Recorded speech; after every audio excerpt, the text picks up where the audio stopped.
So, diving headfirst into the world of linguistics, that's awesome. It can seem a little intimidating at first, all these terms and concepts, Right? but it's really fascinating stuff once you start digging in a bit. It really is, yeah. And we're going to be working from your document today, breaking down some of those more complex ideas like phonetics, phonology. By the time we're done, you're going to be looking at language in a whole new way. What I find most fascinating about linguistics is that it really gets to the heart of, human communication. Like the fact that we can take these sounds, these symbols, and use them to express ourselves, share ideas. It is pretty amazing when you think about it like that. It is, it is. So your document, it kind of takes us on this journey through, well, the vocal tract, Uh, showing how we actually create these sounds. It's like a roadmap of the mouth in action. yeah. And it really highlights how incredibly precise our articulation has to be. Yeah. And how even a sound, as simple as, say, like a T sound, Right. it can have subtle variations depending on the language you're talking about. For instance, you know that Arabic even uses the pharynx, like that space at the back of your throat, Really? to make certain sounds. Wow, I did not know that. Yeah? It reminds me of there's this part in the document that talks about the T sound in the word butter. Okay. Like you can pronounce it with that sharp T sound, or you can kind of almost swallow it. Right. Use a glottal stop, I think they call it. Yeah, exactly.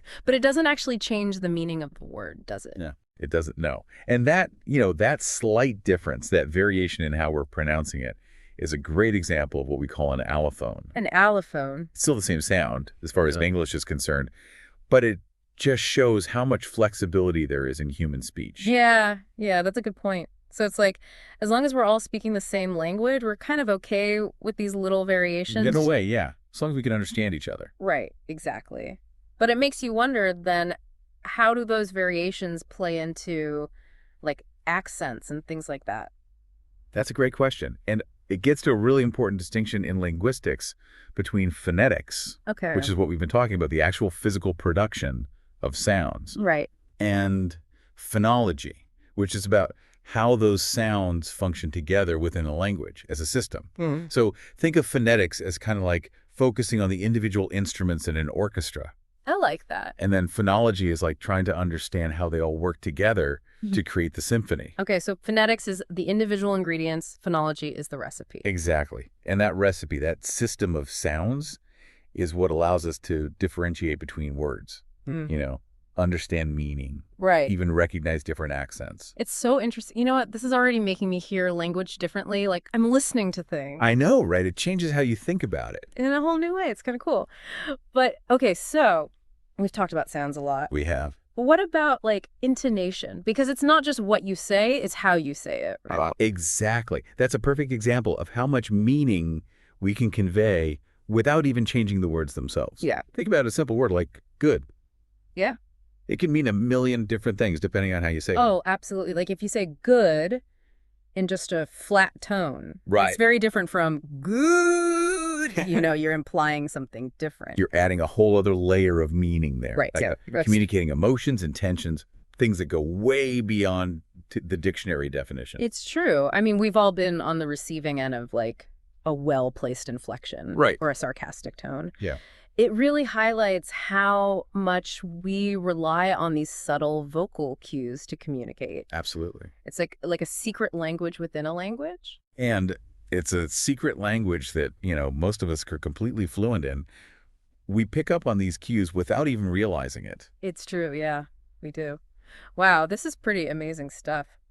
Okay, so we've explored these individual sounds. We've talked about how we put them together. Right. What about those meaningful units, the morphemes that your document mentions? It's like we've explored the individual sounds, but now we're ready to see how they combine to build something bigger.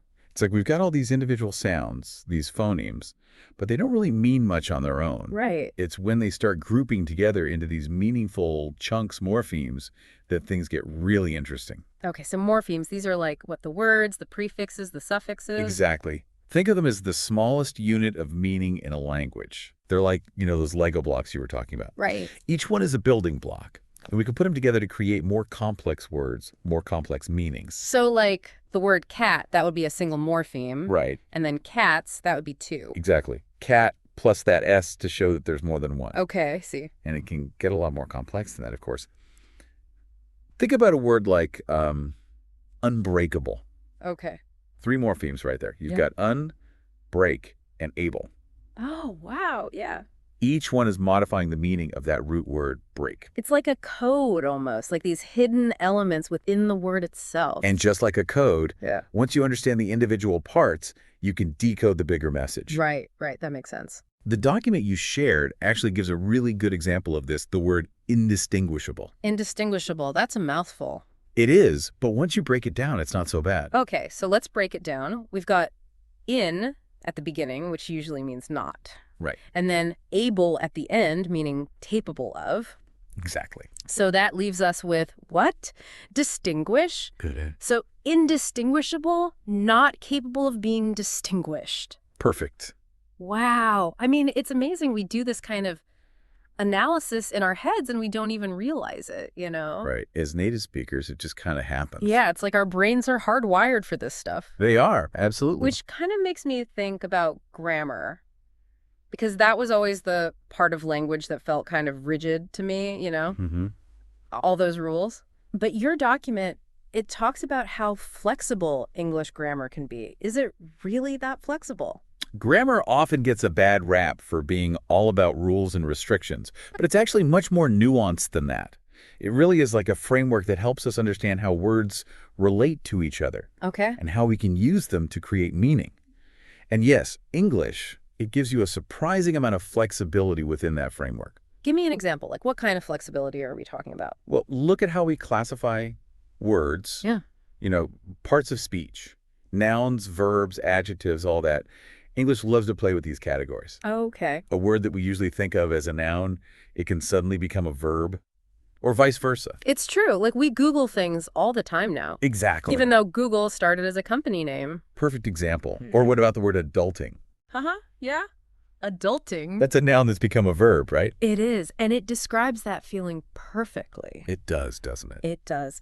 So, okay, I'm starting to see how those categories can be a little more fluid than I thought. Yeah. Language is constantly evolving, and the way we use grammar is evolving right along with it. It's true. It's true. But, okay, what about some of those grammar rules that just seem set in stone, like tenses, for example? Tenses. They're not just about past, present, and future. No. Remember that concept of aspect we talked about? Aspect, right. That adds a whole other layer to how we express time in language. Okay, remind me about aspect again. So aspect is all about how an action unfolds over time. Think of it this way, a snapshot.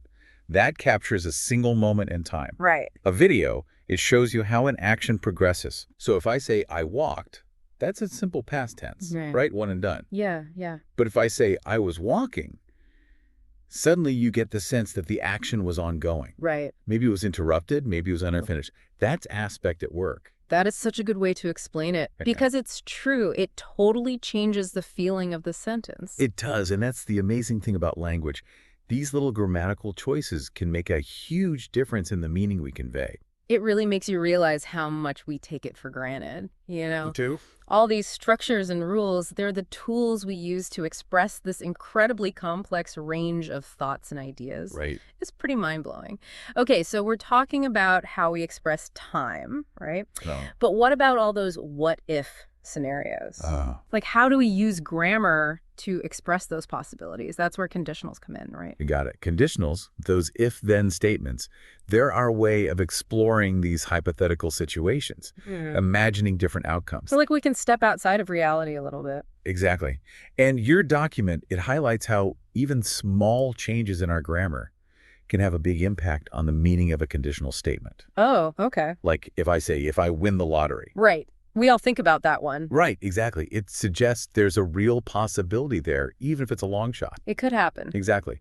But if we change it up a little bit, if I had won the lottery, Okay. now we've shifted into hypothetical territory. Right. It's imaginary. It's like we're bending time and reality with our words. In a way, yes. We can use conditionals to express a whole range of hypothetical situations. Wow. It really makes you want to go back and analyze every sentence you read, doesn't it? I wouldn't recommend that. Probably not. You'd be at it for a while. Yeah. But I get what you mean. Once you start to see these linguistic building blocks, you start to see them everywhere. It's true. I could get lost in a grammatical rabbit hole for days, Yeah. probably. But you're right. This deep dive has really gotten me thinking about all the ways we use language without even realizing how complex it really is. It's amazing, isn't it? Mm, We think of language as this instinctual thing, something we just do. we do, yeah. But then you start to look under the surface Right. and you realize how much is really going on. Yeah, absolutely. And we've covered so much ground, from those tiny little sounds, those foams, Yeah. to the morphemes, those building blocks of meaning, Uh-huh. and then that framework of grammar that holds it all together. It's incredible how it all works. It really is. And it's interesting because we were talking earlier about those subtle variations in pronunciation, those allophones. Oh, right, yeah. They might seem insignificant on their own, Yeah. but they can actually play a big role in how we perceive different accents. That's right. They don't change the meaning within a language, Right. but they can really affect how we judge each other, you were saying. It's true. It's fascinating how something as small as like a slightly different vowel sound Yeah. can lead to all these assumptions about a person, I know, it's crazy. their background, their education. Yeah. People even make judgments about someone's character based on how they pronounce certain words. It is pretty unsettling when you think about it that way. It is. But by understanding how those biases work, we can start to challenge them. And I think that's where linguistics is so valuable. Okay, I see what you're saying. It gives us the tools to recognize those unconscious biases that we all carry around. Because we all have them, right? We do. Everyone does. But it also helps us appreciate, the incredible diversity of human language. Right, right, absolutely. So it's about so much more than just understanding language itself, isn't it? Exactly. It's about understanding, well, ourselves, how we communicate, how we interact. Language is at the heart of all human connection. It is. It really is. It's how we share everything, our thoughts, our feelings, our stories. Our cultures. Yes, all of it. Ah, Wow. Well, this has been incredible. it has. I feel like I'm hearing things differently even just sitting here. That's the power of linguistics. Once you start to pay attention, You really do. you realize how much there is to discover. So true. As we wrap things up here, what would you say is the biggest takeaway for our listeners if they're just starting to explore the world of linguistics? I would say this. Don't underestimate language. It's more than just a tool. Okay. It's a reflection of who we are, where we come from, how we see the world. I like that. And by exploring it, by really delving into how it works, Yeah. we learn more than just grammar rules or vocabulary words. Right. We learn about ourselves and about the amazing tapestry of human experience. That is a perfect way to put it. So, listeners, I hope this deep dive has inspired you to start listening to language differently. Pay attention, explore. You might be amazed by what you discover.